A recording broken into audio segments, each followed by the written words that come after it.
Welcome to the Jerry Pitre Show, your go-to podcast for everything in the world of collectible cards and sports memorabilia. Whether you're a seasoned collector or just getting started, we dive deep into the stories, the history, and the trends shaping the market. From iconic rookie cards to rare sports artifacts, join us as we explore the fascinating intersection of sports and collecting. Let's dig into the treasures that tell the story of legends. Episode 10, featuring Cruising with Thomas, featuring Tommy right here. Longtime friend, longtime homie. Tommy, give us a little brief introduction to yourself. Yeah, my name's Tommy. I don't know if I would say I'm longtime friends with Jerry. Everyone said, I just kind of do what I do. I collect stuff. I flip stuff mainly from sports cards, Pokemon cards, video games, and pretty much anything I can make money on. I do really well with action figures, mainly Power Ranger toys. And I travel. I'm out of the country more than I'm in the country because I travel so much. So I used to work at Disney World. I guess that's kind of cool. So, but yeah, that's pretty much it. Okay, nice. So, when did you start collecting? When Pokemon originally came out. So 1999, I guess. Yeah, I kind of never stopped. Solid. So like, what's your most sentimental piece that you have? Like, it doesn't have to be like just cards. It could be memorabilia, autographs. Now this is going to sound kind of very questionable and controversial, but probably a Chris Benoit signed photo. I actually got him to sign that at his last WWE pay-per-view. Okay, and it's a photo. It's a card. What is it? Yeah, it's a signed 8x10. A signed 8x10. It's very controversial. I'm not going to get into it just because if you know anything about wrestling, you know the story about him. So and for our listeners who don't know, just Google it up. We're not going to go into that. Yeah, look it up. Look it up if you want to. Just be cautious. It's very controversial and it ends very badly. So, can you tell me like a story or an experience that's like significantly memorable? Other than the Chris Benoit, do you have anything else that's like super memorable? In high school, my senior year, there was a girl that I had a thing for, and she liked Pokemon cards, so I bought 2 Jungle booster boxes, first edition booster boxes. This was in 2008, off Toy Wiz's website for like $220. Yeah, think about that. A Jungle first edition booster box, $220 off Toy Wiz, which is not the best price to get stuff at. And we sat in the back of one of our classes and opened up Jungle booster boxes.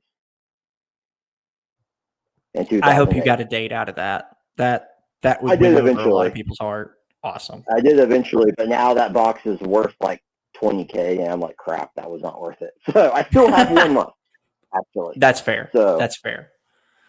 So, kind of what criteria do you use when you add something to your collection? If I want it. That's it. Do I like this at the current time? Because my opinion will change nonstop. So I'm sure I like it now, but 2 months from now I may not. That's pretty much it. So in the spectrum of being like a collector, investor, flipper, where do you fall? 99% flipper. The stuff that I personally collect generally is worth no money. So, like, I like Wobbuffet for whatever reason. I really like the Pokemon Wobbuffet, so I have a little Wobbuffet collection. None of Wobbuffet cards are worth any money at all, but I just like Wobbuffet. So, like, I collect weird stuff that isn't worth anything, pretty much. That I just think is cool for some random reason. No, I mean, that's fair. I'm all about, collect what you enjoy and don't really worry about the price point because, like, and I've mentioned this on this show a few times, like I'm a Craig Kimbrell collector and I'm specifically building the rainbow of the 2011 rookie auto. But to a lot of people, it's just like why would you waste your time or money? But it's significant to me. Non-card wise, I collect Power Ranger toys. Is that not like I had a giant collection of a massive collection of Power Ranger toys back in the day. And when I moved to Orlando, I needed money, so I sold them all. And now I want a lot of them back. So I do collect Power Ranger toys. So that is one thing that I guess non-card wise that I actually collect, and those are really expensive. Yeah, I just recently went to a comic and toy expo here in Huntsville, and I was surprised at the prices on some of the toys because I literally remembered as a Well, kid, I'm like, oh my god, I had like 6 of these, and it's like a used they Toyota. used to not. They really shot up after Jason David Frank died. So when he died, it really shot up, and then they did that whole 30th anniversary episode last year on Netflix, and it shot up even more. And what's really annoying is I was personal friends with Jason David Frank. I've been to his house. I'm in a couple of his YouTube videos, and I had so much of his signed stuff that I sold. Like there was one toy now that just signed the toys like $1,000, and I had it brand new in the box signed by him. So it's just like, yeah, I'm not ever going to get another one of those back again because it was so hard to get that toy because it was never released in America. So, and I think he told me it's the only one he's ever seen. So like that stuff, as soon as he died, it just went insane. Not even stuff not like even associated with him, but associated with Power Rangers, just because if you say Power Rangers, he is almost 100% the first person that comes to the average person's mind. So for those of who don't know, who is that? He played Tommy, which is actually the reason I go by Tommy instead of Thomas, which is my real name, is because I like this character. I bet you didn't know that, actually. But yeah, I go by Tommy because of his character in Power Rangers.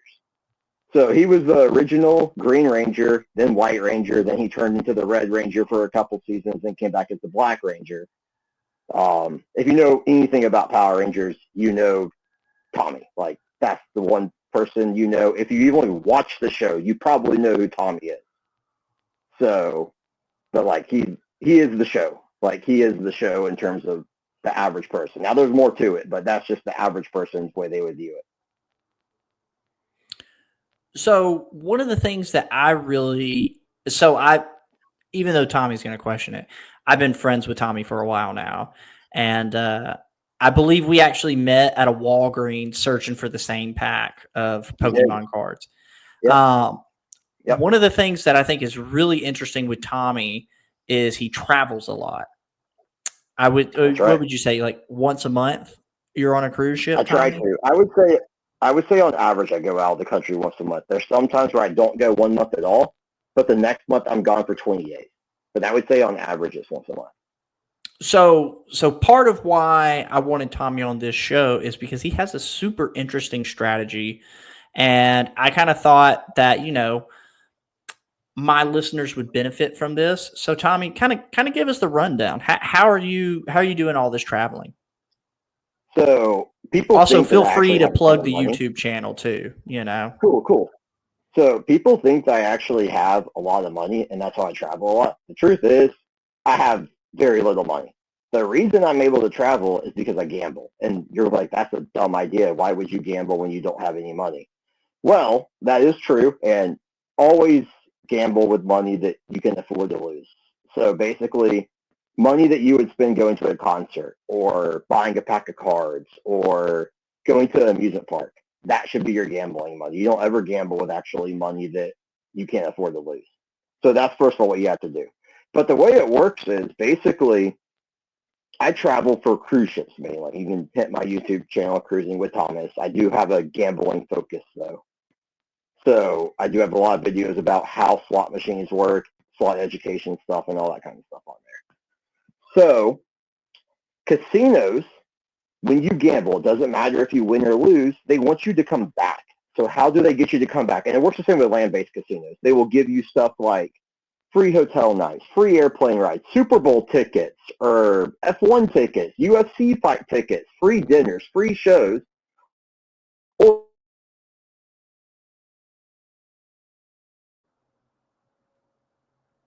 as in I earned them from gambling. So I literally Hey, can start that go over just on a little bit, Tommy. You kind of clipped out there for a how far? second.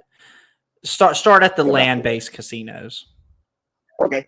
So land-based casinos, any place there's a casino, that casino's job is to get you to come back. And the reason is because in the long run, the casino is always going to win. The longer you're in a casino, the more money they're going to get out of you, no matter what you do. That's how it's going to work. So how do they get you to come back is a land-based casino will give you like free room stays or free airline flights. I know people who get free tickets to the Super Bowl every year. I know people that get to every F1 or UFC fight for free. They'll give you free shows, free whatever they want pretty much because of how much they gamble. The more you gamble, the obviously more you're going to get. In my case, though, I go on cruise ships. And every major cruise line except for Disney basically has a casino in it. And if you gamble on the cruise ship and they like how you gamble, it does not matter if you win or lose. It's all about how much you play because they know in the long run they're going to win. They will give you free cruises. Like I probably have 40 free cruise offers right now, but since flying is expensive and I don't live near a port, I just don't redeem them. And that's how I end up gambling. That's how I'm getting cheap travel. This year I've been to Europe and Asia, all on cruises. So I go to Europe and Asia every year via a cruise that I don't pay for. And you think that it's not worth it, but I don't always win the casino. I'm going to flat out say that. I'm actually doing really well the past 2 years because I got educated on how gambling works. But I've never spent more gambling than what the cruise would have cost to buy. So it is literally cheaper for me to be on a cruise ship than it is for me living at home because on a cruise you get free food. Everything is included. Like you can't spend money on additional stuff, of course, but all the basic stuff's included. You don't have to spend a dime if you don't want to. So, and the reason why it's similar to sports cards, why Jerry said he wanted me to come on here and I talked to him about it recently, is very similar to sports cards. So when you're opening a box of cards, or Pokemon for that matter, any cards, you're basically gambling because you don't know what you're going to get. You can open up a $500 box of cards and you get absolutely nothing out of it, which happens a lot. Or you could pull $1 million card, which happens rarely, but it does happen though. So gambling is the same way. And except I personally think it's better.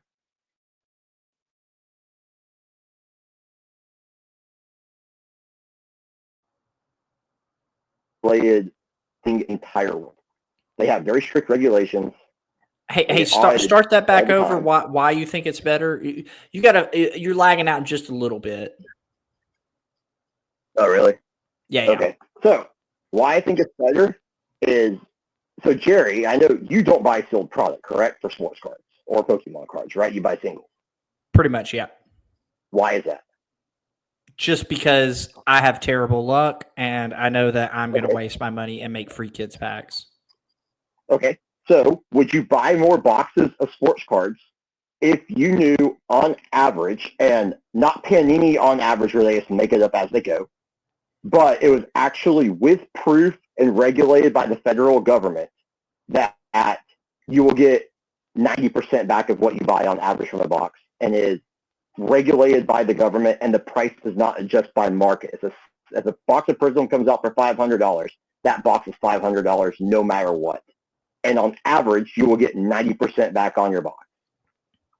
Yeah, I would say so. Oh, yeah, 100%. And, that's kind of the thing right now is like I just see guys getting guys and girls. I see people just getting hosed on, they spent $500 on a box and they got $30 worth of stuff. So what if I told you that's how slot machines exactly are?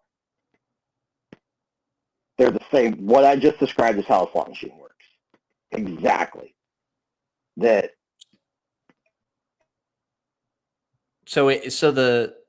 me make sure I'm catching this right.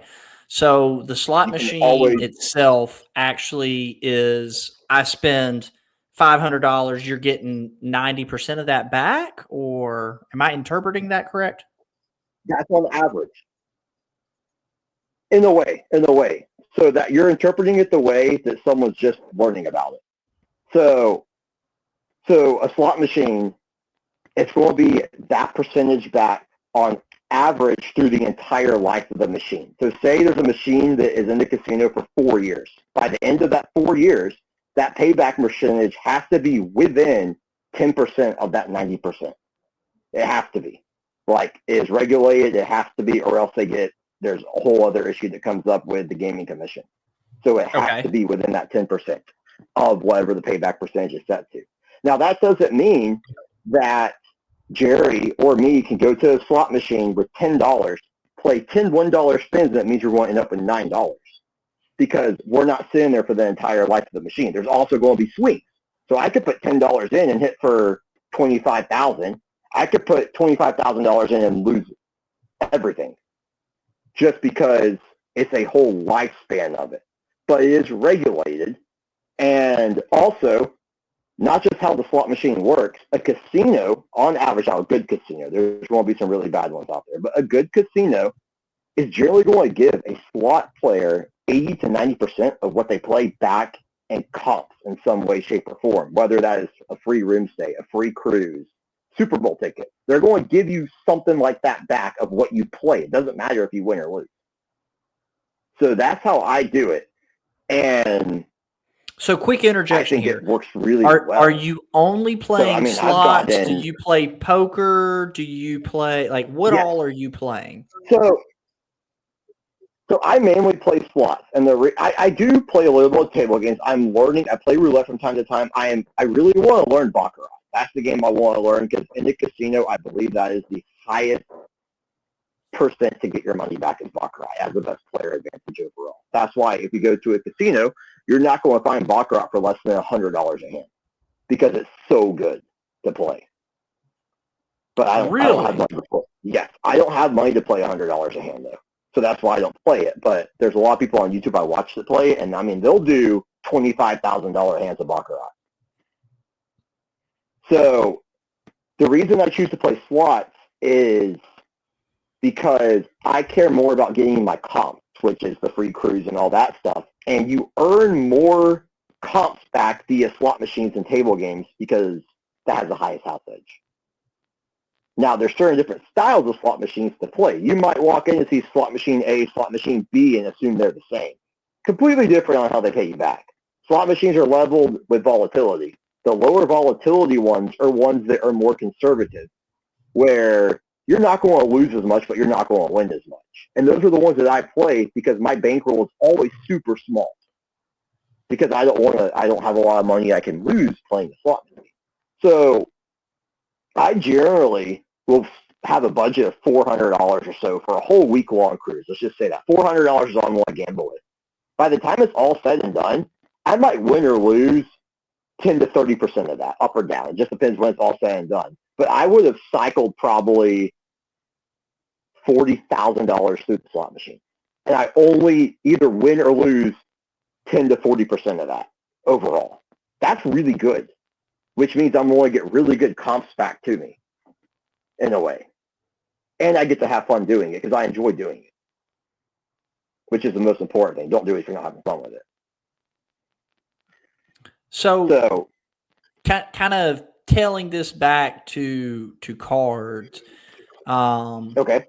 Do you have, like, say somebody's on a cruise ship, they're listening to this, they go to a cruise, they're of age. Do you have, like, a favorite machine? Like Yeah. So on my channel, I actually talk about my favorite machines quite often and the best machines to play. Now, it all depends on your budget. If you just want to sit there and hit jackpot, which in the U.S. is $1,200 or more, you're going to go to some game with $100 spins and just mash that button because you have an unlimited budget because you can do that. You're going to get a ton of jackpots, but you're also going to lose a lot of money in the long run doing that. I like to build up my bankroll, and there's a really good person on YouTube who's really good at slot education. His name is Cowboy Slot. He's the largest slot education channel on YouTube. I'm actually a moderator for his channel. And since I started following him, I have done way better in the casino. And I just kind of do what he says. And, I mean, it's still gambling. You're not going to win every time. Just like opening a box of cards. You can sit here and open the best product. You can open the best product all day long, whatever you may think that is, and you're going to lose. You're always going to win. You're going to lose far more often than you don't. But gambling is, to me, it's more of a mental battle. You got to know when to stop. And my stop point is either when I set a stop limit and I'm like, I sit down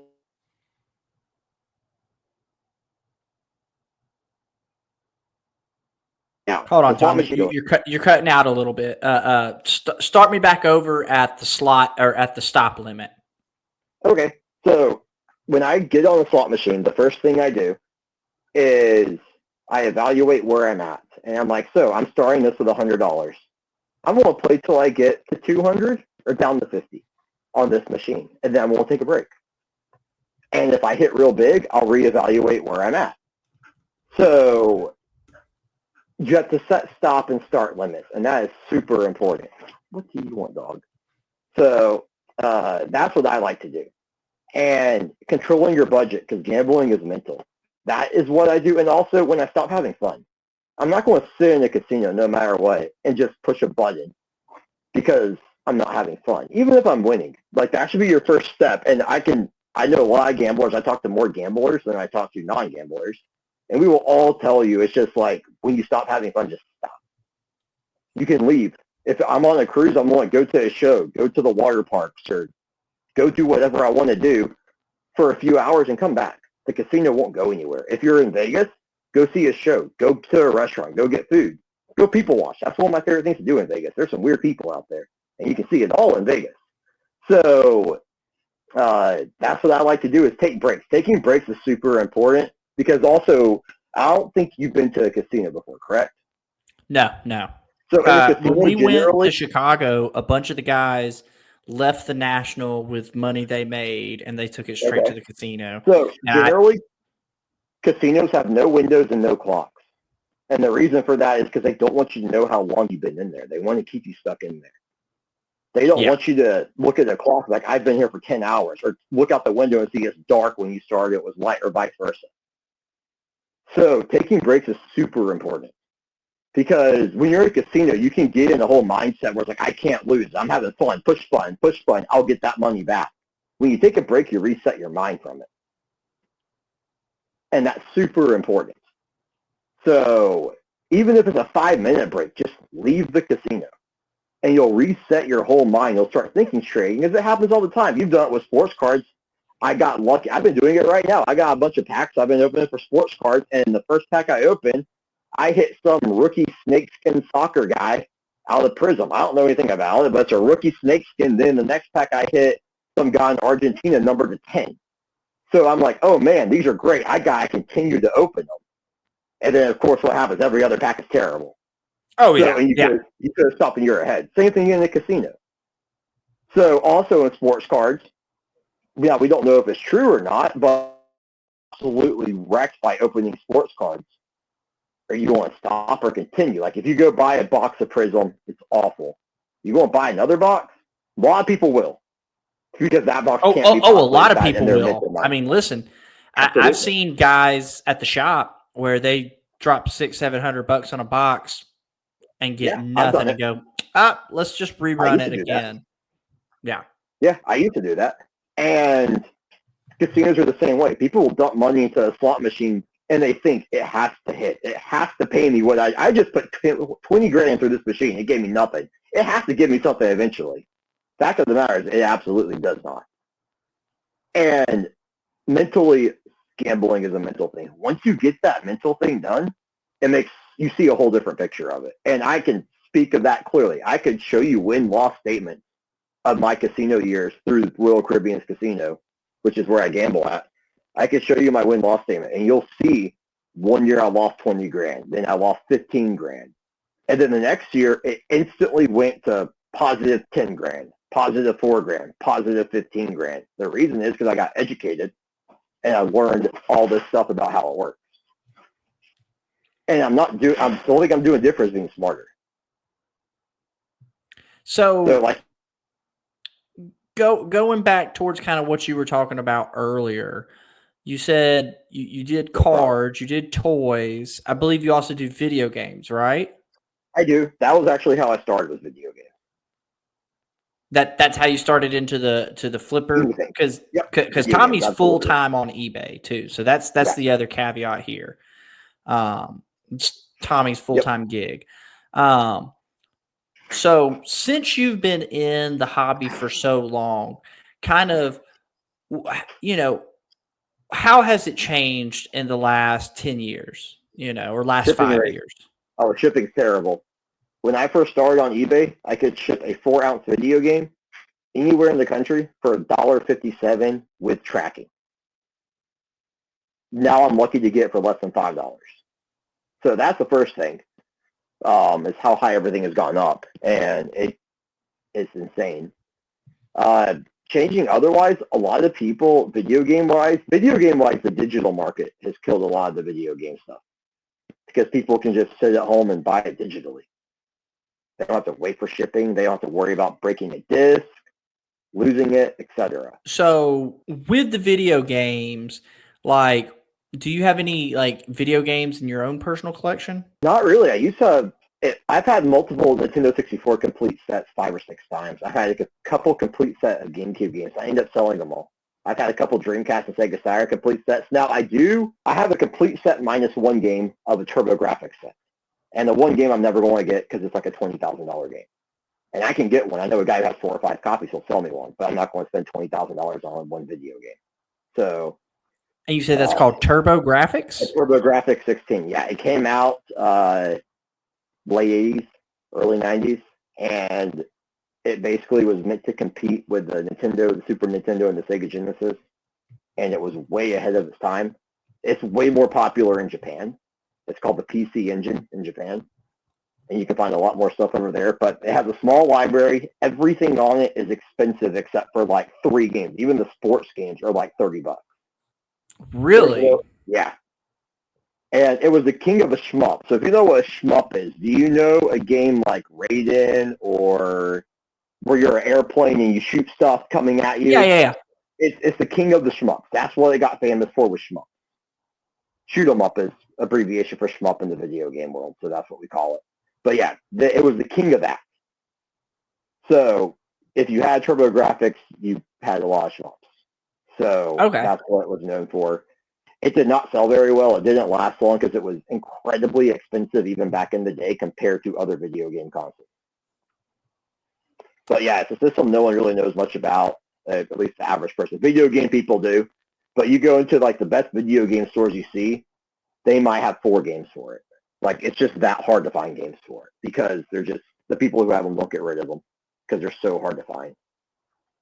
So is that a cartridge? Is that a disc, or what is that? It's a Hue card. So it's about the size of a Pokemon card, a little bit smaller, but it's on a cartridge shaped like a card, I guess. It's called a Hue card, HU card. And it's on the cartridge, I guess, if you want to call it. If you want to look one up, it literally looks very similar. It's the same length as a Pokemon card, I believe, but it's not as wide.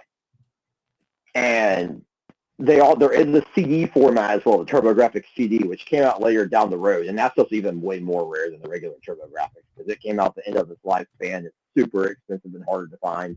I don't have any of that stuff because I'm not going to get into that stuff because I couldn't build that set if I wanted to. But the regular TurboGrafx, yeah, I'm one game away from having the whole set. I'm never going to own it. So, like most people, it's a very difficult game to get and very expensive. So for our listeners who are like kind of trying to like, and so the whole idea with this show is to kind of like educate the novice. Obviously go for what you like, but say I don't know what I'm into, but I kind of want to rip Pokemon. I kind of want to rip sports. What advice would Tommy give? So for video games, I always tell people to start on Nintendo 64 if you want to collect or try to flip Nintendo 64 over any other console. The reason why, it has a super small library.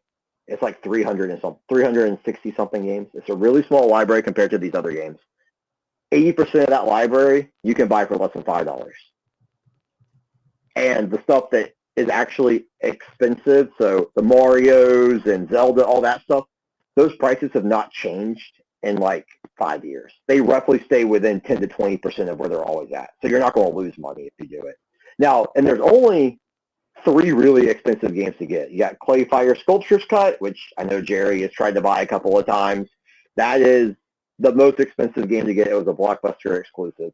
Then there's a Transformers game, which was also a Blockbuster exclusive. And there is a bowling game. It's called Super Bowling. Outside of those 3 games, there's not, like, Worms Armageddon, I don't know what it's at now, but I'm guessing it's about 300. That might be, like, Super Bowling's around $1,000. The Transformers game, I don't know where it's at now, but I'm guessing it's probably right around 500 or 600 maybe. And then there's a Stunt Racer game, which is a Blockbuster exclusive that's around 500. But other than a handful of games, like less than 10 games, everything's going to be like $50 or less. It's super easy to get into. You're not really going to lose money because any game store you go into, GameCube, 64. Those are the two consoles that a game shop cannot keep any of the first-party games people want in stock because they fly out as fast as they come in. So 64 is a great console to start with. You can get most of the library for dirt cheap. And even the expensive games, with the exception of like Stunt Racer, Super Bowling, and Sculptor's Cut, are easy to find. So those are like the three hardest games to get a hold of for that. It's a really good starting point, in my personal opinion, if you want to start in the video game world, because like if you go to the PS2, I don't know how many games are on it, but it's probably over 10K. Like trying to collect that, good luck. It's just, I see stuff on the PS2 still to this day I've never seen before. Doesn't mean it's worth anything. It's just I didn't know that existed. But 64 has a super small library. Nothing is really that crazy expensive with the exception of a handful of games. And even those are readily available. The Wii U is another console where it's easy to collect. It has a really small library as well. And I think the most of the game on the Wii U is like $200 to $300, and then it drops drastically to like $70 for the highest game. So the Wii U is another easy one to go after. But that's where I would start for video games. Card-wise, I just say go with what you like. I mean, I honestly wouldn't sit here. Don't get into it to make money. Make that the secondary part. Do it because you like it, and then the money stuff will come naturally with it later on if that's what you decide to do. For sports cards, I don't deal as much as sports cards I used to because I just lost a ton of money on. Pokemon's a lot safer. Back to the whole like slot machine thing. Pokemon cards are going to be less volatile than the sports cards. And Pokemon, you don't have to worry about someone breaking their leg or getting arrested or anything like that. Charizard's never going to do any of that stuff. He won't. However, the counterpart is Charizard's not going to throw for 6 touchdowns and win the Super Bowl, and his value goes way up. So, But you don't have to worry about the human element to it. So Pokemon, I feel like, is a lot safer. You're not going to make as much money, but you're also not going to lose as much. So, I mean, think of all the Wonder Franco collectors out there now. Listen, that's my go-to reference when I hear guys talk about, oh, sports over Pokemon, this, that, and the other, and I'm just like, bro, Wander Franco was a big deal. I mean, I mean, John Morant, Zion's down from where he was. I think Zion's out indefinitely as of today's filming. You know, I mean, that entire 2021 and 2020 draft class in the NFL. Trevor Lawrence, Mac Jones, Trey Lance, Justin Herbert, Tua, all those guys. Like, all those. I mean, Burrow's still hanging in there, but he's not selling where he once was, though. But outside of Burrow, who do you really have? And that's the problem that you run into. With Pokemon, I don't have to worry about that. So, if you like sports, collect the teams that you like. Like, I'm a Cubs fan. I really don't care about the NFL. I'm an Alabama fan, but I really don't care about the NBA either. So I'm going to go get Cubs cards that I personally like. Again, none of them will be really expensive. I think they look cool. And for Alabama stuff, like I'm buying Bryce Young stuff right now. Why? Because it's cheap. It might go up, it might not. But if it goes up, I don't really care because I'm buying them in his college uniform, not in the pro uniform, which doesn't really go up anyways. So that's what I would do with cards personally. Just go with what you like. Don't look at it for making money aspect. And I agree with you completely. Don't buy sealed stuff. It's just not. You're going to get absolutely wrecked on it more times than you don't. I feel 110% better putting money in the slot machine than I do buying boxes of cards.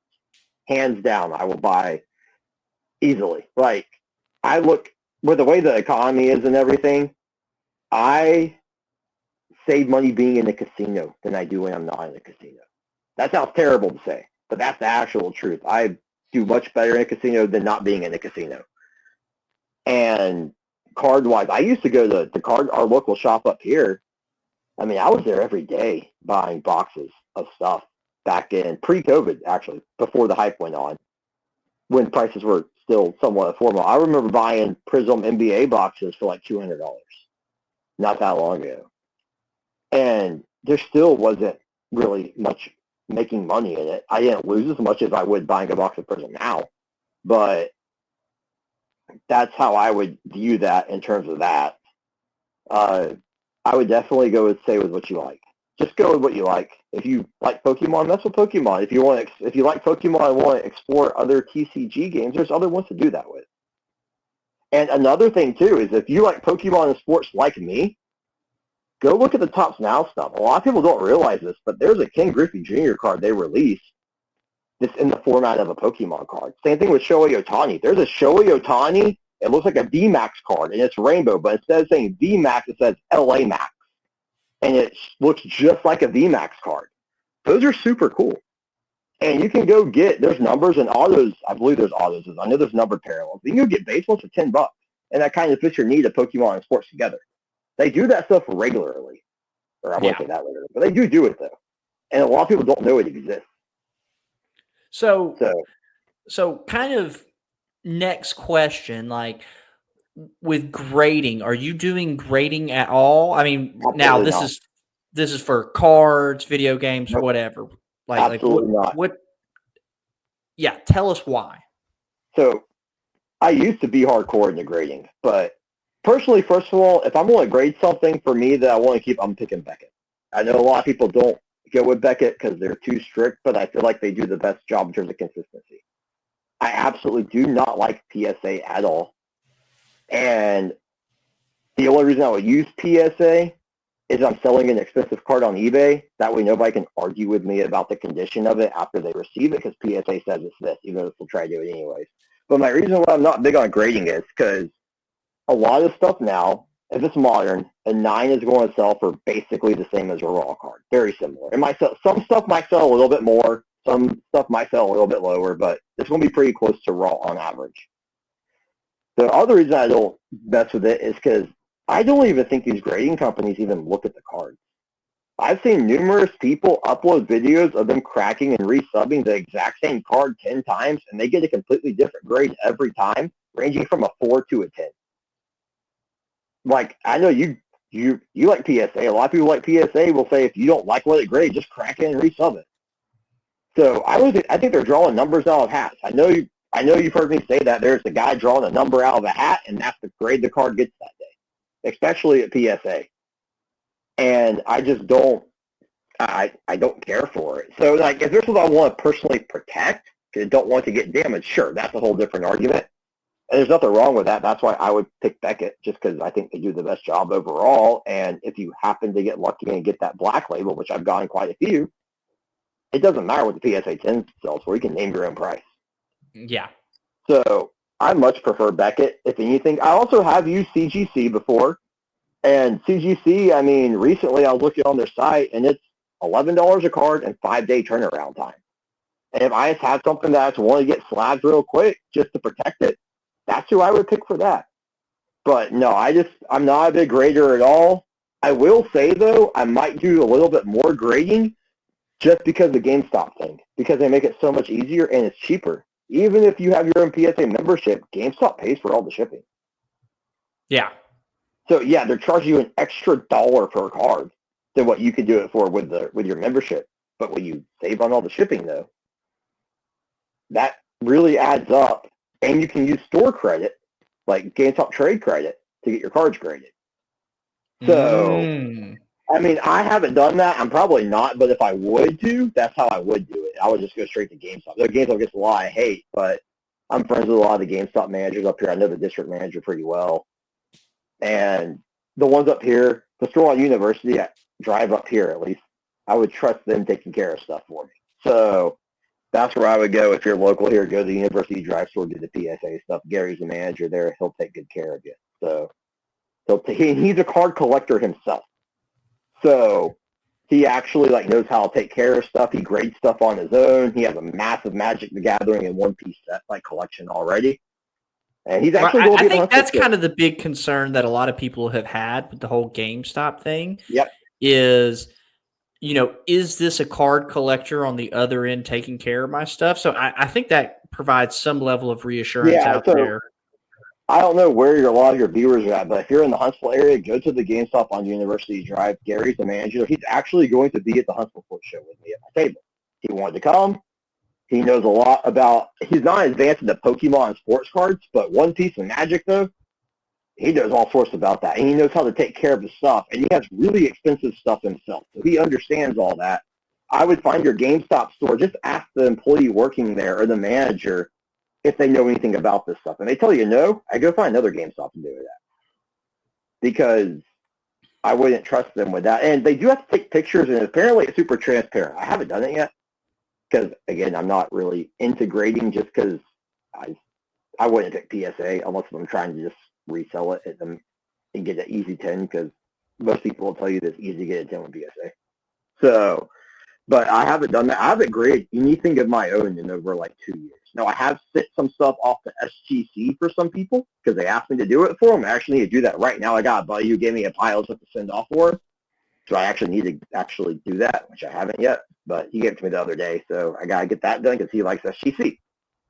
So, I mean, I'll send stuff off for people. But in terms of my personal stuff, the last stuff I sent off was some Wise Schwartz cards. And I sent them to Beckett, and I sent off like 20-something cards, and I got like 9 black labels. Okay. So, and then I think the rest of them were all 10s. Like, I don't think I had anything that was below a 10. Now the Y Schwartz brand, that's a complete Japanese product, right? Yeah. Well, they do have some English stuff. They do. Like, well, I know. I just know that a good portion of the stuff that comes from Japan seems to grade better than the stuff that was made for America. Absolutely. Same thing with Top Soccer. It's made in Italy. I don't know if you ever looked at like Topps Merlin or something, but you just look at those cards and they just look so much better. You're like, this is so much better than the junk they send us over here. And you'll look and you'll see it's made in Italy. So I think that's part of it too. But yeah, the Japanese stuff, Wise Schwartz, I actually do have some stuff I'm going to be saying to Beckett soon. When I was in Japan recently, I picked up some Dream Order, which is a Japanese baseball TCG. Like, it's an actual trading card game, but it's themed around Japanese baseball and the Japanese Baseball League. So, like, it's fully licensed. And those cards are super nice. I want Beckett those because I think they got some black label chances. And then I picked up some Union Arena Tekken, and those cards are super clean too. So I'm going to send those off with Beckett. I got another buddy, Edwin. You know Edwin. He bought some stuff for me too, and we want to send an order to Beckett with all this stuff. So we're planning on doing that at the end of the month is what he told me. So we'll see how That's that goes. solid. But yeah, I know I've had at least 2 or 3 people, if not a few more, mention to me the Union Arena. They're like literally like, this right now. I don't know anything about it. I mean, it's made by the people who made One Piece, Bandai. They do a good job with their cards. I know it's a mix of like a bunch of other animes all in one. However, though, they chose to put Tekken in there, which is not an anime. It's a video game series. So I guess they're just kind of grabbing random things that they own because Bandai does own Tekken. Bandai Namco did create Tekken. So there's Namco who created it, but Bandai Namco is the same company now, at least in the video game market they are. I don't know about cards, but they have a Tekken series, so I thought it was cool because I liked playing Tekken back in the day, so I bought a couple boxes of it. And I sold one and opened one. And the cards are super nice. So I don't know much about Union Arena. I don't know if it's good. I'm not going to play it, but I know there's a lot of hype on it, though. So do you play any video games in your spare time? Do you play any card games? Like, no. I mean, I have an Xbox 360 still. I have had newer consoles, but I just don't. I don't like games that come out now. They're not fully complete games. You have to buy 10 pieces of DLC. The game releases and it's broken and doesn't work. So you got to download all these patches. So the last good generation of games, in my opinion, is the PS3, the Wii, and the 360. I don't think they're ever going to make like great caliber games anymore. And even towards the end of those consoles, you could tell they were dripping off with quality and just release it. People will buy it for full price even if it's not working. So, but no, I have a 360. I do play Halo Wars. That's one of my favorite games, so I will play Halo Wars from time to time. I got some old, like some SmackDown vs. Raw wrestling games that I really do like, those older wrestling games. I play those. And I have a 64. My favorite game of all time is Banjo-Kazooie. So every now and then I'll get bored and play through Banjo-Kazooie just because I really enjoy everything about that game. But in terms of modern games, though, I've had PS4s. I've not even tried PS5. I don't really care.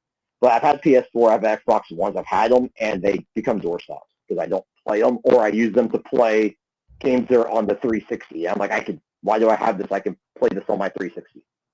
Yeah. So that's about the only thing I messed with it with. So, but no, I really don't. Every now and then I'll pop Halo 1 or Halo 2 and then play Halo 1 or 2, but few and far in between.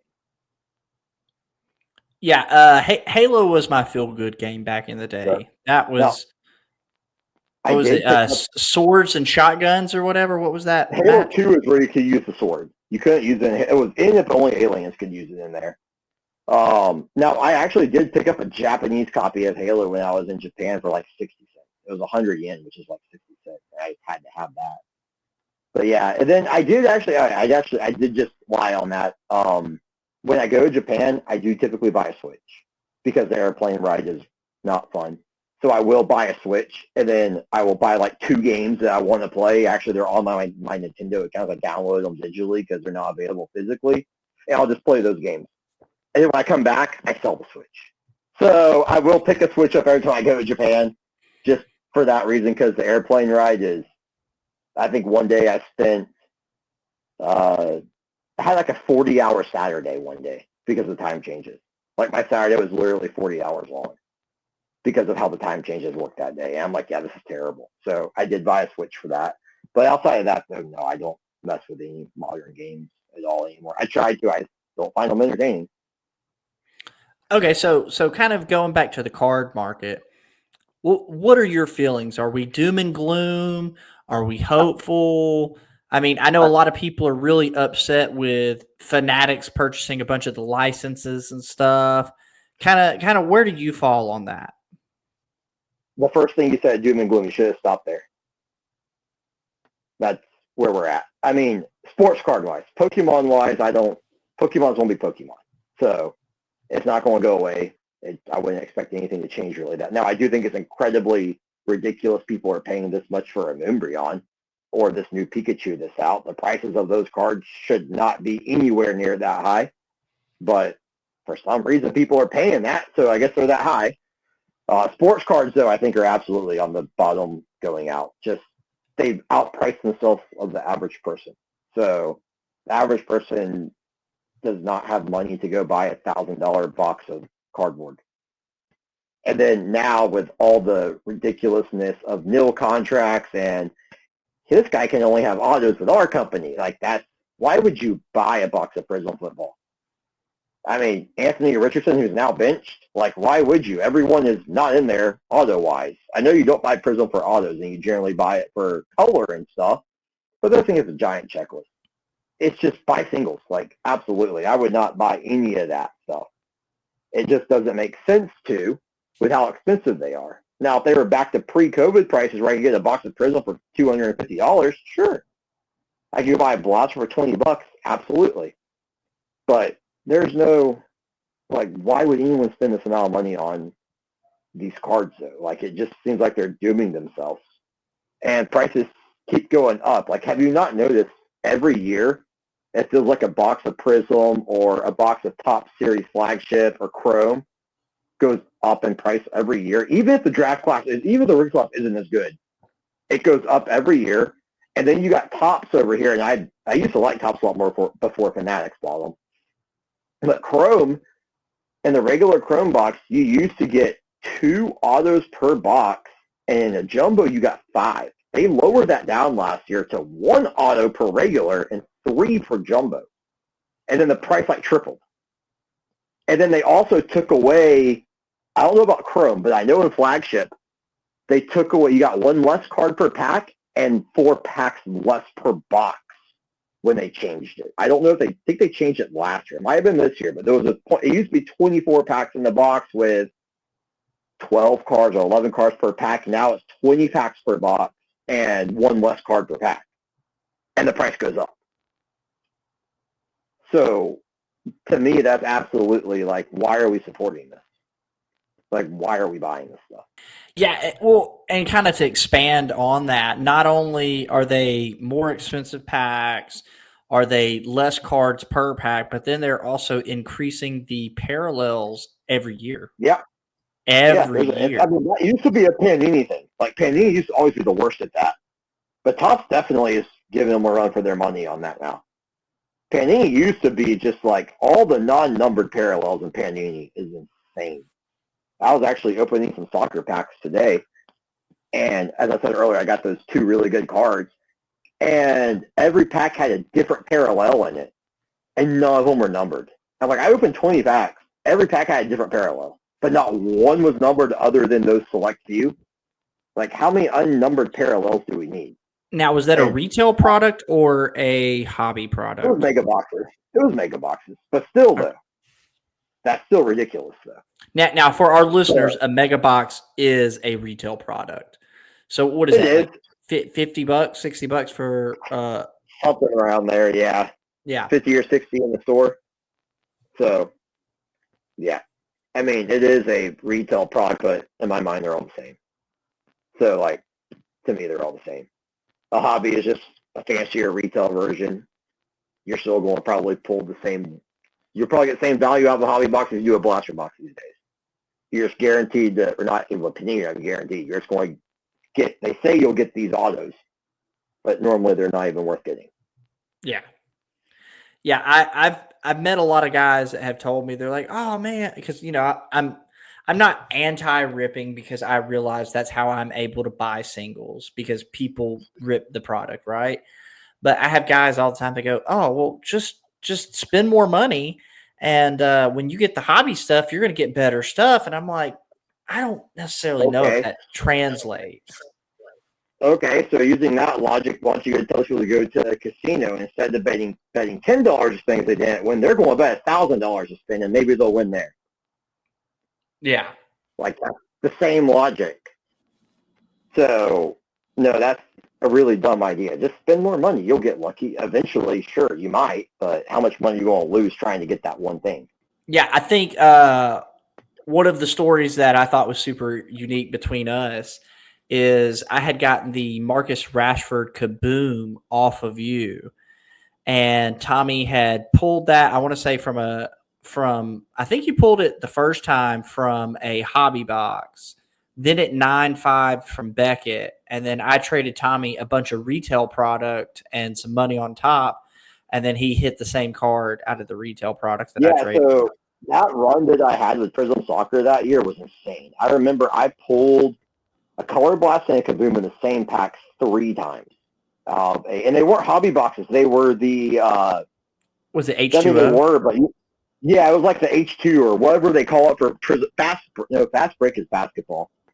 Whatever the Prism Soccer version is called, they were those. And I pulled 3 different times a Kaboom and a Color Blast in the same pack out of the same case. So that was a ridiculous run that I had with that. That's never happened again. But yeah, it was a Rashford. Then I pulled the Hunmin Sun, I think is how you say it, in Color Blast, and I sold that for $5,000 a day of. Then I pulled it. But the Rashford I actually got from you, the pack had a dent in it. Yeah, yeah. So the one that came out of the pack I got from you had a dent in it. The other one was the Beckett 9.5, though, that I sent off. So yeah, no, I remember that was an insane run, though. I've never had luck like that again. But I also haven't opened as much like that anymore either, just because. Now, I will say, when I have bought hobby products to open because I get bored, my go-to products are Topps Pro Debut because they're cheap and they're fun to open. You get a lot of numbered, lots of autos. So I think those are good buys. I get some big stuff out of there, and they're cheap. Next of all, and I don't know anything about this, but I buy them because they're fun and cheap to open, is Prism Racing. I don't know a thing about racing. I've never watched a racing event in my whole life. But the Prism hobby boxes, there's like half of the cars in the pack are numbered. And they're low numbered. They don't have that Jurassic print run that we were talking about before. They're like old school Prism with the top print cards going to be like $4.99. And then like $2.99, $3.99, $99, $49, like that way. And half of them are like, I remember when I bought like a couple cases of them like 2 years ago, I was getting them for like $80 a hobby box. and each hobby box had 4 autos. And I was probably pulling 40 numbered cards out of a hobby box. And I don't know anything about racing. Of course, they don't sell as well, but I mean, I pulled like 3 one-of-one autos out of there. I don't know who any of the people are except for Jimmy Johnson, which I did pull as a one-of-one auto. But money-wise, though, I feel like when you get 4 autos and like 40 numbered cards in the box, and you paid $80 to $100 for the box, it's not hard to get your money back. Now for everybody who's listening, he's talking about NASCAR. And I will agree. I feel like the NASCAR stuff does hit with a lot of the low numbered. I think you get a lot of like fire suit, tire, if you watch parts NASCAR, of the hood. I guess that's great. But I don't know anything other than Jimmy Johnson, Jeff Gordon, Dale Earnhardt Jr., and Danica Patrick, pretty much. So, I mean, I don't know anything about it, but I will say value-wise, I did really well with that overall. Then wrestling is the other thing that I will buy. I shouldn't buy wrestling boxes because every year you look for the exact same people, Stone Cold, Undertaker, Shawn Michaels, Triple H, Brock Lesnar. You look for the same people every year because in wrestling, people don't care about rookies. Like, we don't care about rookie cards. So, and I'm a big wrestling fan. And it was funny when the first Prism set came out, you had all these card people who don't know anything about wrestling going crazy over Gable Stevenson rookie cards. His rookie card, like, autos were selling for like $2K when it first came out. And they weren't selling to wrestling fans because anyone who actually follows WWE knew that kid wasn't going to make it because he didn't have what WWE likes. They don't care about actually wrestling. You have to be able to talk on the microphone. Yeah. And be able to get a reaction from fans. Gable Stevenson is so far away from that. Yes, he's an Olympic gold medalist. Sure. Great wrestling like that. But WWE doesn't want that, though. But you saw all these big-name card people dropping thousands of dollars on Gable Stevenson for a year and a half later to find out he was released from WWE, made one appearance in the WWE ring outside of NXT. He made one appearance, and it was like he suplexed Triple H or something as a one night or something for Triple H was insulting him in the ring, and I think it was Triple H. It was one guy. I think it was Triple H. I don't remember who it was, but it was one guy. They tried to give him a spot, and he didn't capitalize. So all these card people just wasted a ton of money on that because they didn't understand that wrestling fans don't care about rookies. Like, we literally do not care. It's similar to NASCAR from what I've heard. The NASCAR people like their drivers. Like, the Jeff Gordon people want Jeff Gordon. The Earnhardt people want Earnhardt. They want their people. Wrestling is the same way. You got people who just want Undertaker. Like, they don't care if it's a rookie card or if it's serial numbered. That doesn't matter. They just want to have it because they like the wrestler. Like, we don't care if it's serial numbered in the wrestling aspect of it. Now, the card will, of course, we'd rather have a low numbered parallel for money-wise on that. But the wrestling people don't care, though. Like, that's one thing I've noticed with the wrestling is that the wrestling autos, unless it's like a Rhea Ripley, is it Rhea Ripley? Yeah, Rhea doesn't even sell that well. Not for what it should. I can go get a Rhea Ripley auto for $100 easily. I could probably find something way cheaper than that. But like, it doesn't, like, people just don't care about that. And the reason why is, in my opinion at least, now this is just what I think, wrestling is different. It is scripted. It doesn't matter how good the wrestler actually is, especially in WWE. Now, I actually prefer AEW over WWE. But WWE can make or break anybody that they want for whatever reason they want. There could be someone who's super hot, like, as an example. I want to use Rhea Ripley because you said that. Rhea Ripley, and a lot of people who are into wrestling now didn't watch it before, don't even notice about Rhea Ripley. Rhea Ripley, people think she's hot and popular right now and she's on fire. She is nowhere near where she was during her end of her first NXT run, where Charlotte Flair challenged her during, I believe it was the COVID year, at WrestleMania for the NXT Championship. Rhea was so much more like over then, and Charlotte beat her. For whatever reason, they thought that was a good idea. And then Rhea's popularity just crashed. And in my opinion, she's popular now, but she never recovered from that. And people don't realize that a dumb booking decision is all it takes to ruin a wrestler in WWE. And it happens a lot. Like, it happens all the time. Like, all the time. It happens more than it doesn't. And that's the thing with wrestling, is it doesn't matter how good the wrestler is. There's wrestlers like Shelton Benjamin. I don't know if you know who Shelton Benjamin is. But for 10 years plus, he was probably the most talented wrestler in WWE. He never got close to winning the main title. Why? Because he wasn't big and buff, and he was better in the ring than most people you can name. I can't name a better person in the ring than Shelton Benjamin that WWE had in a long time. They never pushed him because they just didn't want to. So it doesn't matter how good the person is. It's all about what the booking decision says. A lot of wrestling fans, actually people who like wrestling, will tell you John Cena's terrible. We can't stand John quick Cena. interjection. How do you think the Logan Paul cards are going to do once they finally release those? Absolutely amazing. I think Logan Paul is going to do absolutely insane. Logan Paul is better in the ring, in my opinion, than almost anybody in WWE right now. And he did all of it on his own quickly. He's magnificent in the ring in terms of match-wise. He crushes it on the mic.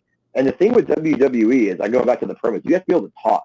The show is better when a bad guy has a championship. Because the baby faces are good guys. That's what we call them, and heels are the bad guys. Baby faces are meant to chase. So they're always meant to try to chase for the championship. If you notice, a lot of baby faces who finally hit the championship, when they hit it, they're boring as can be. Kofi Kingston, Daniel Bryan, Cody Rhodes, they're unwatchable. I know what Cody's going to say before he comes out every single time. He's boring. He's meant to chase, and a heel is supposed to have the championship. Logan Paul in the U.S. title reign was amazing. On the mic and the ring and everything. Plus, with Logan Paul, you're bringing his entire other audience over to it. To my knowledge, Logan Paul has no autos out there other than just random stuff people have gotten to sign it. Like, you can go find Logan Paul signed Pokemon card all day on eBay. But, like, you can find some 8x10s of him in wrestling. But there's been, like, no pack-in product of a Logan Paul. Jake Paul has some Leaf stuff, but Logan doesn't, though, to my knowledge. I've never seen one. Yeah, I don't think he has any Leaf stuff. I don't think Logan Paul has a card out there that's actually like a pack product. Now, I know people make custom cards and stuff. But yeah. Logan Paul's going to bring that massive YouTube fan base over. And I actually really like Logan Paul. I know he's a controversial person, but Logan Paul, especially, I didn't really follow him before WWE, but he has absolutely crushed it in WWE. If he's in the WWE ring, he's the most must-see person, in my opinion, in the WWE ring is Logan Paul when he's there. So he's going to bring that fan base over. He has a giant following. His stuff's going to be on fire. Like, they already got him to have it. They're a sponsor of Prime Energy, WWE is. They never have had a sponsorship in the middle of the ring with a Prime logo before. Logan Paul is the first person to get him to do that. So I think when he actually finally has WWE cards, they're going to go crazy. Also, Mattel released back about a year and a half ago on Mattel Creations, which is a website where they put up certain like action figures that you can go pre-order and buy only through Mattel Creations. There's a WWE section. There was a Logan Paul one that came. Mattel has a thing. You go look at it right now. I believe it's Mattel Creations is the website where they put up certain like pre-order items that will not be released in stores that you can only get through their website. There's a Barbie section. There's a Hot Wheels section. There's a WWE section.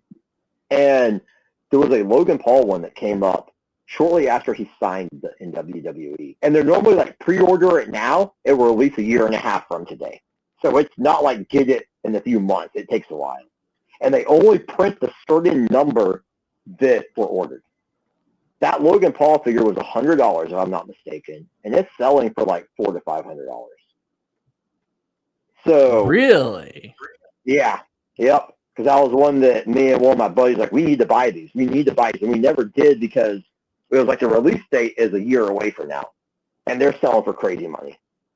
If that doesn't show you hype of Logan Paul, whether you like the guy or not, the hype is there because those figures wouldn't be doing that. So when he finally has a card, which I don't understand what Panini's doing by not putting him in these products, because they need all the help they can get right now with losing all their licenses. Logan Paul, why is he not in there? Well, see, I was kind of curious. Does that mean he's going to be a Fanatics exclusive? Or like... Well, then I would feel like you would have like Tops Now autos for cards. Something, yeah. Yeah, and he doesn't. All right, so since you've been in the hobby, kind of, getting back to like educating the masses, what are some things you've seen people do wrong? Spend too much money buying sealed stuff. not selling when they're hot, like holding. Name one player that their value, since Pat Mahomes, I even think, isn't as high as he was. But name one player in the past 4 years where their value's gone up. I don't even think Shohei is as high as he once was when he first came out. Shohei might be there. Shohei might be the one exception. But name a player where their value is higher now than it was their rookie year. Yeah, I that's one thing I've seen a lot of where people they hold too long, which I can't talk any bad because I did the same thing with Zion. I had a Zion silver rookie, it got a 10. I felt like a rock star. And then he just kept going down and down and down, and that's kind of pretty much where he's at right now. So I totally I get that 100%. So yeah, I think Shohei might be close to where he was. He might be even better. I don't know. I haven't looked up Shohei stuff. I remember Shohei stuff was selling for crazy money when it first came out before he got hurt. So he might be where he is, but I can't name another player that's even close to that. Everyone's just gone down. So I don't get it. Like Stroud half is where, or I don't know if he's half now. Stroud's way low. Yeah. So we've got buying expensive boxes, not selling at the right time. Are there any other like kind of big things that you've seen and you go, man, if you keep doing that, you're going to be out the hobby soon? So like for instance, I've seen grading too much. Grading too much. Yeah. That was what my next was going to be. Yeah, grading too much. You're going to spend all that money shipping stuff back and forth and stuff to get graded fees.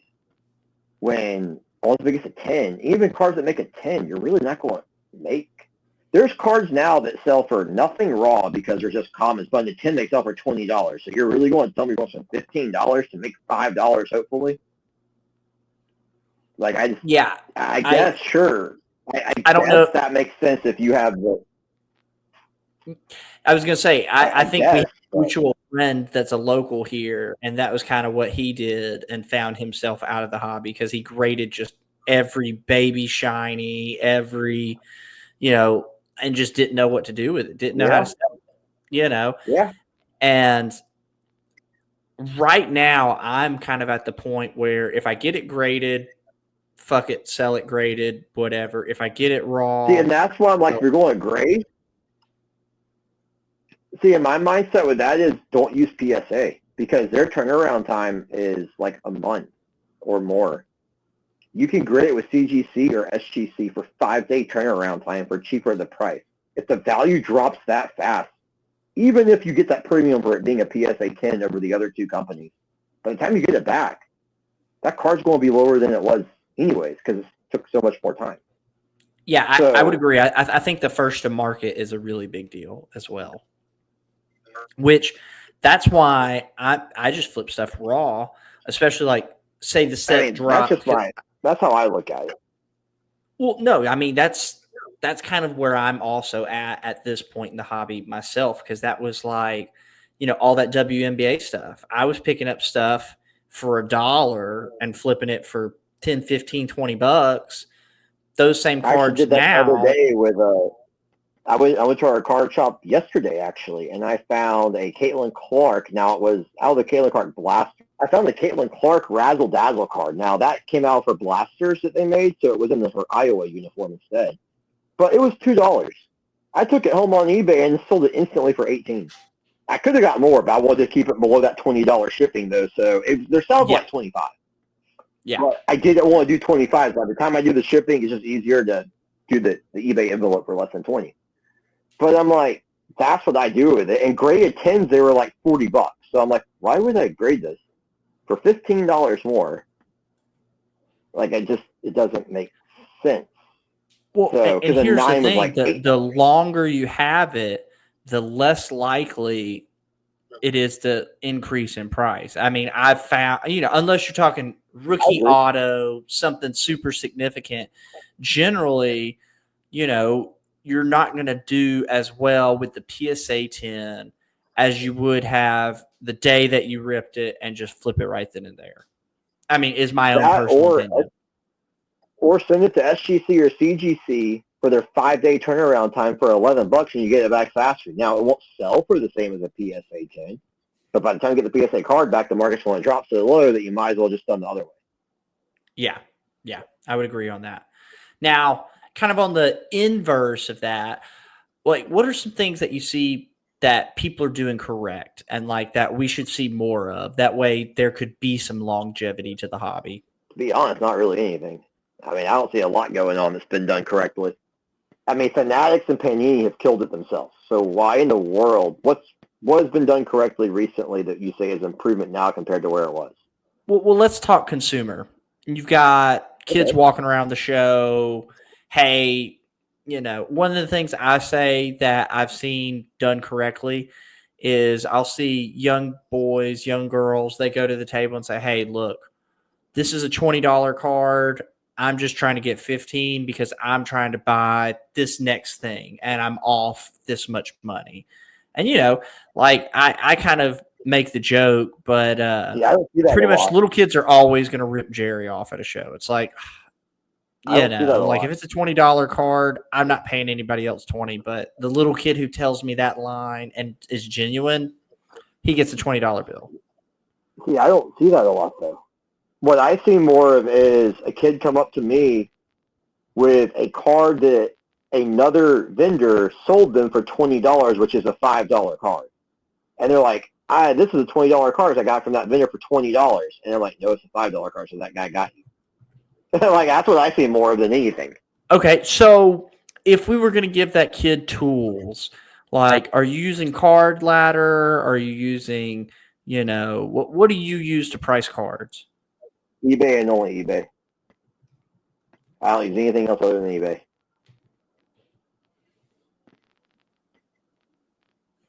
I would agree with that. I think eBay is a super safe bet, really. I want to see, like, I know a lot of people like TCG Player for Pokemon, and my problem with that is that, A, they don't require a picture. I think that's absolutely dumb, considering they're even owned by eBay now. They should require a picture.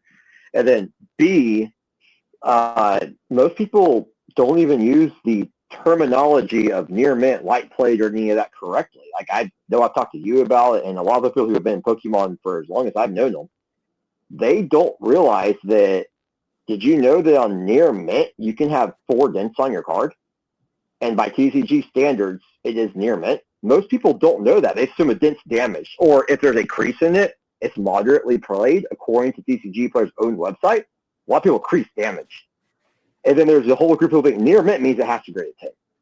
Like, they don't understand that. Like, in my mind, I know you've gone on to me about this. On a PSA, Beckett, CGC, any grading company label, on a 6, it has the word near mint on it. I mean, and you're not wrong. You're not wrong. It has it on there. But when you tell people, well, this card would grade a 7, it's near mint. No, it has this on it. Well, PSA says it's near mint. It would grade a 7. TCG Player's website says there's 4 dents in it. It's near mint. That's the reason I don't like it, is because people don't even follow the guidelines. They just make it up as they go. And everyone has their own different set of rules. With eBay, I can see a picture, and I can just go off of the picture. The other reason I don't like TCG Player, and this is more vintage-wise, and I'm not going to say modern, because modern this wouldn't apply.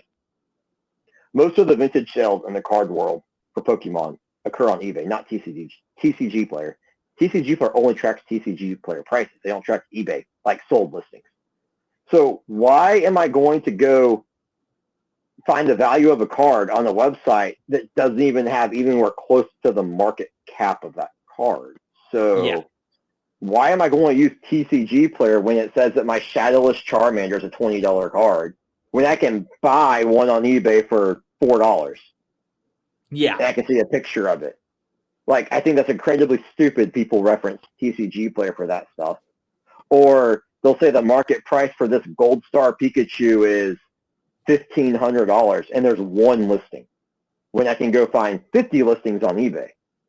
Like, it doesn't, why would you use that? That's like me making a spreadsheet saying, hey, this spreadsheet says the Gold Star Pikachu is this price because I said so. Like, it just doesn't, I don't get it. For modern, that's not an issue because a lot of people do buy modern cards on TCG Player. because they buy a lot of playables on there, and that's what a lot of modern. Yeah, they're building decks. They're trying exactly. to. Yeah. Vintage-wise, though, I'm going to be like, yeah, that's incredibly dumb. I don't understand that. So I really don't like TCG Player. I really don't. For modern playables, sure, that's fine. But for anything else, though, people don't read the rules. They don't know what near mint means. They don't know what heavily played means. And eBay, I can look at a picture and just determine it myself.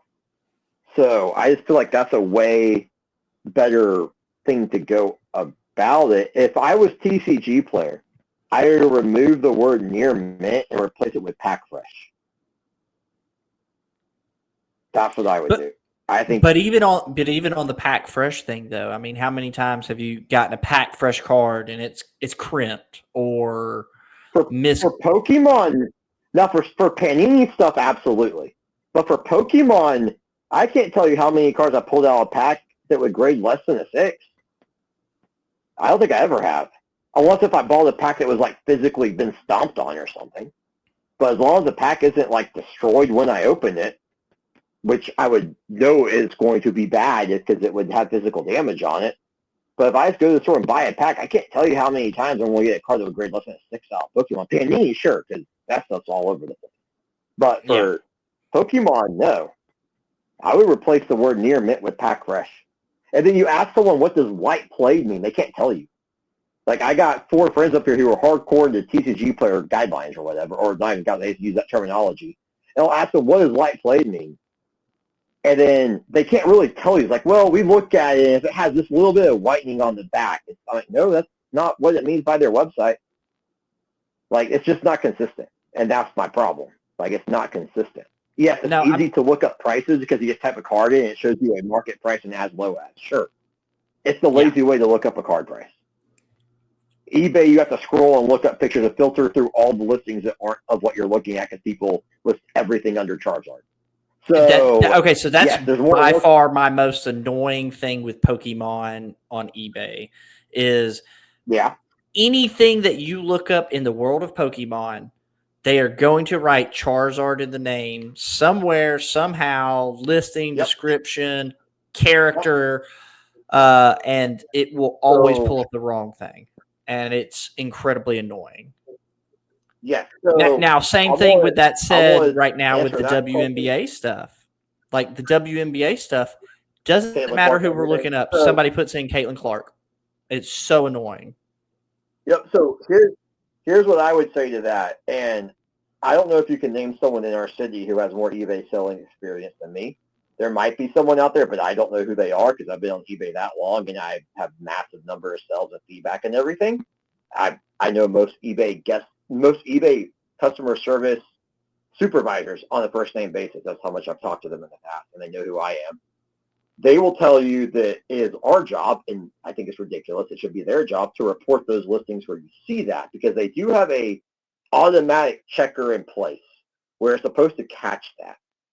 It works sometimes, and you'll notice that on certain accounts it does work really well because I know like once you get flagged for doing that, so say I list now on eBay incorrectly, Jerry goes and reports me on there. Once it gets reported, someone on eBay is supposed to go look at it. If they look at it and see that I listed it incorrectly, they will take it down, send me an email, and tell me why. And then they will put like a thing on my account where, and they'll tell you this isn't true, but I fully believe this because it's happened to me, where it will check you harder with the automated listing stuff. So it is our job, even though it really isn't our job. I think it's ridiculous that we have to do it. But if we report these listings on eBay where you describe what you described happening, it'll happen less to an extent. Now, they're never going to get rid of it completely. It's always going to happen to an extent. But if you report these listings, though, it will get flagged, and then eBay will flag the person's account. So if they continue to do it, they will actually put you on a listing ban for 7 days. I've actually had it happen to me. I got reversed because it was a complete misunderstanding and eBay's thing messed up. But they will ban you from listing items for 7 days. You'll get a warning, and if you do it again, you'll get one more warning. Then the third time, they will ban you for 7 days. And if you do it again, I don't know what happens, but they will do that. So I've had it happen. So, and it is kind of we need to report listings when you see that. And eBay is supposed to take care of it. They're never going to get them all, though. That's the one thing you got to understand. It ain't ever going to be perfect. Yeah, it's ungodly annoying to sit there and look up a Pokemon. It is. But and it pulls up all these Charizards, and you're literally like, hey, bro, I'm looking up Wobbuffet.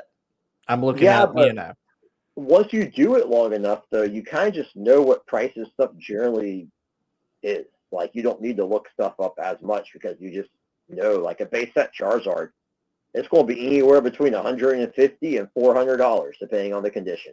And that's for me to determine the condition. Like, you just know what they are, like what they're at, and once you do it long enough, where you don't even need to look it up. Now, great, like modern stuff, I'd say look up more. The prices go way up and down on that. But vintage stuff, the prices doesn't change all that much. It might change a little bit, but it's not going to have those giant swings like modern stuff does. So, I mean, I wouldn't worry too much about that part of it. But yeah, I would, once you do it long enough, you just know. Like, you just instantly know what's going on with the card, especially vintage-wise. Like, I don't have to look up any vintage card now. Although if it's a weird promo I haven't seen before, I really don't need to look up most vintage cards just because I know what they're around at. Like, I don't look them up. I price stuff. I price Pokemon cards for one of my buddy's game stores up here. Vintage-wise, I don't look any of it up. If it's a beat-up, base set holo that's not one of the big three, it's between $5 and $10. Yeah. Depending on what it is. Like, if it's not one of the big three and it's not clean, $5 to $10 all day long, depending on what it is.